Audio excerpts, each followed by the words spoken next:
नमस्ते. नमस्ते. मी म्हटलं तुम्हाला काय त्रास होता आपल्या क्लिनिकला येण्याच्या आधी? आता शरीरावर सगळे फोड आले होते, खाज खूप होती, भयंकर खाज होती पूर्ण शरीर, कपडे सुद्धा घालता येत नव्हते. त्याच्यामुळे मी तुमच्याकडे आलो. आधी बरेच ठिकाणी दाखवलं पण त्याचा काही उपयोग झाला नाही, कुठल्या ट्रीटमेंटचा फायदा नाही झाला म्हणून मग मी तुमच्याकडे आलो. तर मग तुम्ही कुठे कुठे दाखवलं? भरपूर डॉक्टरांना दाखवलं की एकाच डॉक्टरला दाखवलं? भरपूर डॉक्टर. अच्छा, मग त्यांनी काय काय दिलं तुम्हाला? आता ती तितकं नाही सांगितलं पण औषधं, मलम, गोळ्या भयंकर दिले.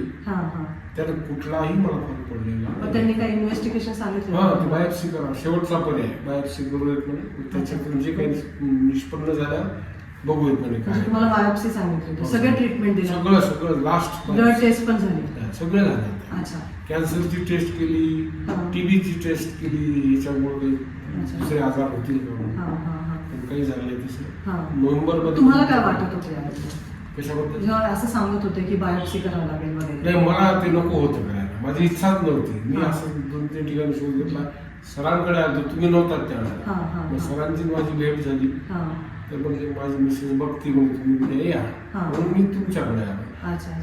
त्यावेळेला ट्रीटमेंट सुरू म्हणजे तुम्ही आधी हिस्ट्री विचारली पूर्ण. 1-2 दिवस मला ट्रीटमेंट केलंच नाही तुम्ही. मला वाटतं 4 दिवस तर दिलंच नाही. पूर्ण अभ्यास केला, काहीतरी लिहून घेतलं. मग त्यावेळेस तुम्ही जे डॉक्टरांकडे जात होता तेव्हा तुमच्या माइंड मध्ये काय चालू होतं की आपण चांगले होऊ की नाही? नाही, मी फार घाबरलेलो होतो. कपडेच घालता येत नव्हते ना, रात्री झोप नाही, जेवण नाही, दिवसा सुद्धा झोप येत नव्हती, रात्री सुद्धा बसायचं. तुम्हाला या गोष्टी मी बऱ्याच क्लिअर केल्यात की मला झोपच. मग आपली ट्रीटमेंट पासून तुम्हाला किती फरक आहे आणि किती दिवसामध्ये तुम्हाला फरक पडला? बघा, 17 नोव्हेंबरला आपण औषधी सुरू केली आहे. 22 डिसेंबरला मी जवळपास 80-75 ते 80% क्लिअर झालो. मग कपडे घालायला लागलो, प्रवासाला गेलो, बरेच प्रवास केला मी. आता पूर्ण व्यवस्थित. किती % तुम्हाला फरक आहे होमिओपॅथीने? 95% सध्या. थोडं खाजवत नाही, थोडं आता ते हिवाळा असल्यामुळे एखाद्या ड्राय स्किन झाली असेल काही सांगता येत नाही. मग तुम्ही हॅपी आहात का आपल्या? प्रश्नच नाही.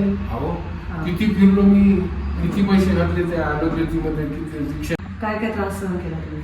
कपडे घालता येत नव्हते पहिले, जेवण फार कमी होतं, काहीतरी जेवढं, झोप तर दिवसा नाही रात्री पण फार येतच नव्हती.